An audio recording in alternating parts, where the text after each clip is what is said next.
Anong mensahe ang kailangang marinig ng mga Libra ngayong mid-month ng September 2024? Pwedeng nangyayari na to o mangyayari pa lang. Kung hindi man para sa inyo tong magiging reading, eh baka para sa someone na malapit sa inyo o sa someone na kakilala nyo mismo.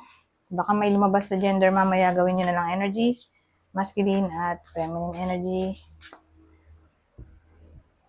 Hindi ko alam kung anong lalabas, kung positive ba o negative ang magiging reading, depende sa kung anong mapipick up kong energy mamaya.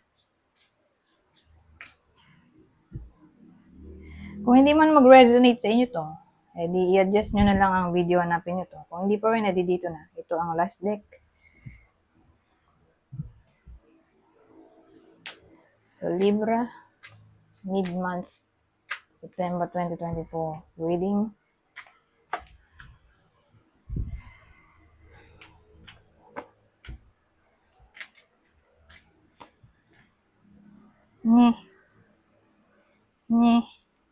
Ganda nitong tatlo. Pagdating dun sa huli. Anyari. Kasi, ang dating may lalaki dito. Kunin nyo lang yung info na sa tingin nyo ay fit sa sitwasyon nyo o sa kakilala nyo. Kasi pwede rin, kung dito tumama sa inyo, ay baka tumama sa someone na kakilala nyo o person nyo. Kasi yung lalaki dito, kasal, may anak, 40 to 59 years old, mayaman siguro, kung di man ganun eh, may stable job, permanent sa work.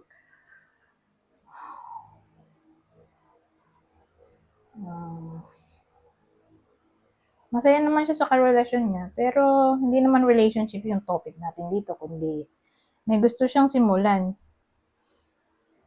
Ano na siya eh, nag-desisyon na siya na gusto niya nang simulan, ang gusto niyang simulan. Tapos, bandang huli, bigla na lang siyang nag-procrastinate. Ano kaya yun? May gusto siyang simulan, pero nagpo-procrastinate siya. Ganun eh. Nung sisimulan na niya, bigla siya nag-procrastinate. Ano kaya yun? Tungkol saan?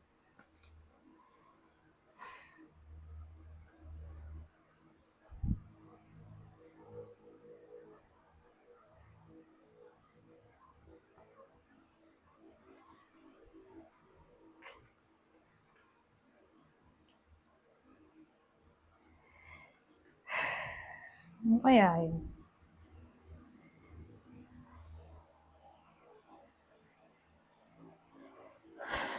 Ano eh,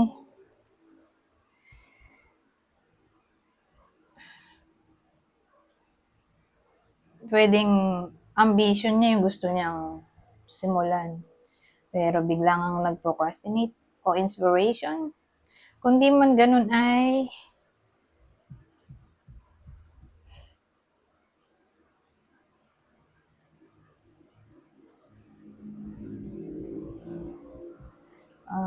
pag let go siguro, pag move on.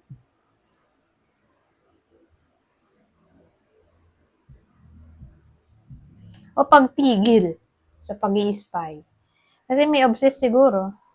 Eh kaya masaya naman siya sa karelasyon niya. So, bakit siya mag-i-spy? So, hindi pala kasama yung spy. Spy card kasi to. O baka naman ibang tao yung ini-spy ng taong to. Na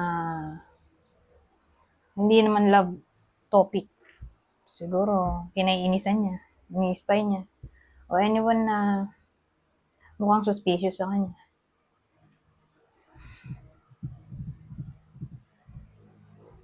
So, kung gano'n ang case, may ini-spy to. Pwede ganun pa rin. Hindi niya matigil yung pag-spy. O pag move on eh, kaya lang kasal naman to. Siguro may something na dumating sa buhay niya.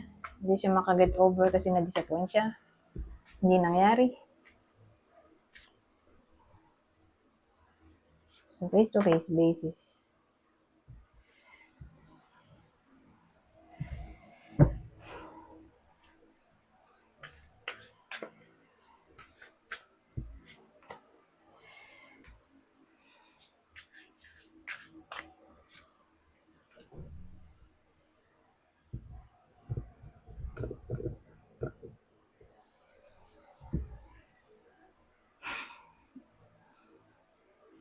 So, Jack of Diamonds, Four of Hearts. So, ano kaya ito? Hearts.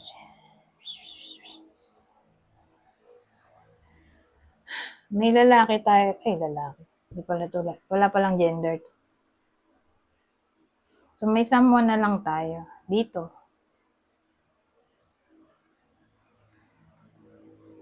Probably younger sa iba sa inyo o literal na young. Sabihin natin bagets pa to. Mga teenager.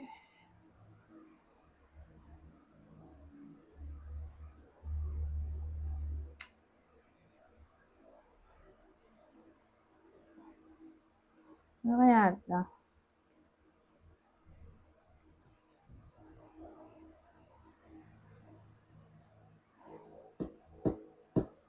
Baka mag-travel siya.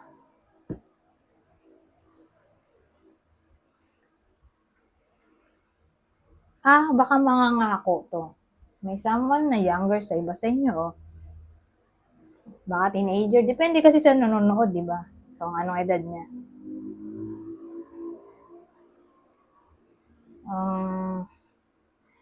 I-describe na lang natin yung itsura niya. Siguro maputi. Hindi maputi, nagpakulay ng buhok.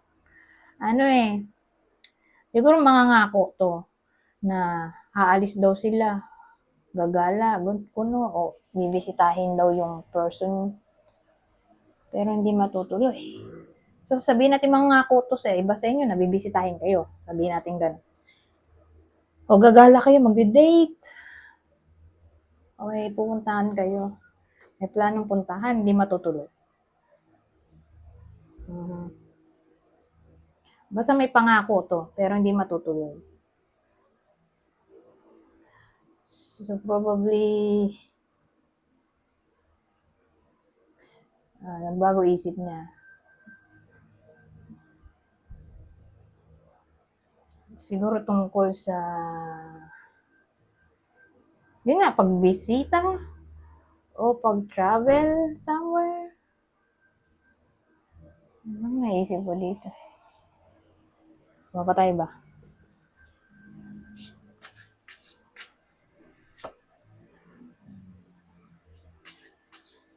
So, mid-month ng September 2024, ngayon naman naging queen.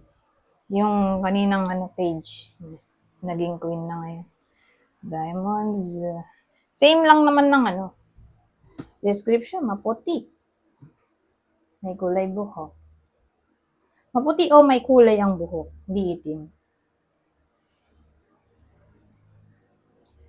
Pero ito, hindi to teenager. Babae na to. Kanina walang gender, ito babae to. O feminine energy.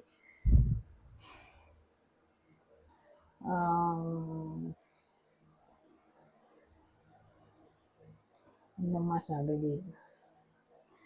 Well, may someone dito na nagsiselos sa iba sa inyo. O baka kayo to na nagsiselos.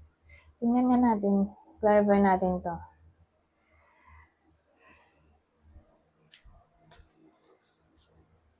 Pero tingin ko may nagsiselos sa iba sa inyo. Ibang tao to. Bakit kaya? Yan to. Emperor, power. Siguro naiinis sila. Naiinggit siguro kung mataas position ng iba sa inyo o may pera o in control kayo o masyado kayong confident, which is okay naman, di ba, pag ganun? Confident, assertive,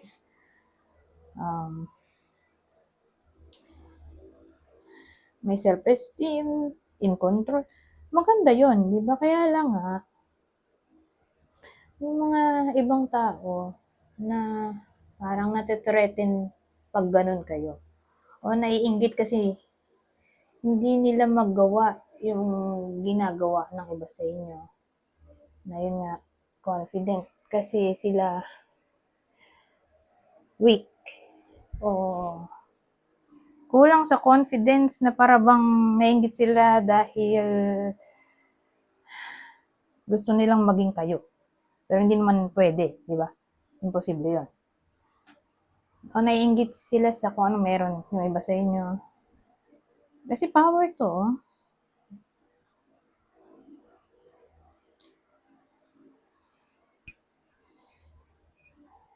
Pero tingin ko nga sabihin natin mayaman, may position, confident, may stable job, mataas salary, anything na parang maganda. Parang role model. Sabihin natin ganun. Naiinggit yung iba. Kasi nga, gusto nilang makuha yung meron yung iba sa inyo, pero hindi nga pwede. Dahil magkaiba kayo. Parang ganun eh. So, inggit na lang.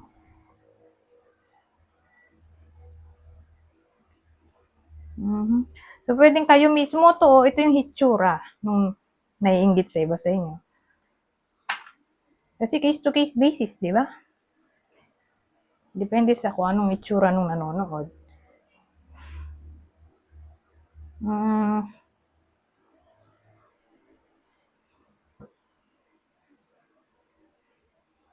So, sabihin natin may anak na siguro yung iba sa inyo, sila hindi magkaanak. Pwedeng ganun. O, naiinggit sila kasi nakokontrol nyo yung mga anak nyo, halimbawa lang. Tapos yung mga anak nila, pasaway. So, maraming kinaiinggitan sa iba sa inyo. Ganun eh. Yung way ng pamamalakad, leadership, pwede rin. Anyways, basahin ko na lang to. Kukuha lang ako dito ng 2 card. Ganda ng card. Basahin ko na lang. When in doubt, ask for guidance. So, extra message o advice ngayong mid-month ng September 2024. Last card. It's okay to put yourself first and take care of your own needs before those of others. Sarili muna daw ang unahin. Okay lang yan. Kaysa unahin ng iba. Sarili mo munang i-priority mo. Ganun ang dating dito. So ito, kung nagugulumihanan, nagda-doubt, magtanong para sa guidance. So kung may hindi kayo alam, okay lang magtanong. Anyways, hanggang dito na lang. Goodbye po now.